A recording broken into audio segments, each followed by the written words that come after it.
How does $100 actually travel through the US economy? Imagine you have $100 in your hand. It looks simple. Just one small note. But have you ever wondered, where does that $100 actually go after you spend it? Let's follow its journey. Imagine you use that $100 to buy food from a local shop. You pay the shopkeeper. Now the shopkeeper has $100 more in revenue. But that does not mean $100 is profit. The shopkeeper has to pay for ingredients, packaging, electricity, rent, transportation, and other expenses. So perhaps $60 eventually goes to a supplier.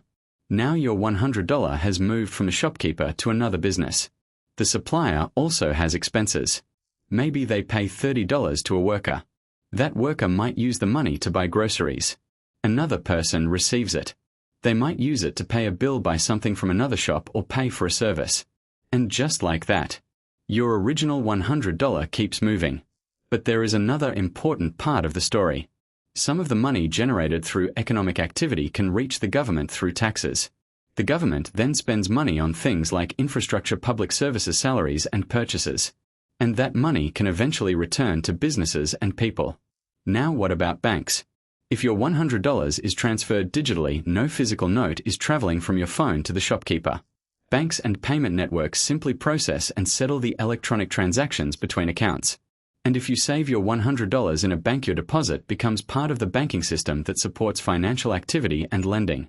So where does your $100 finally end up? There is no single destination. It keeps moving between people, businesses, banks, and the government. Your $100 may be just one small transaction.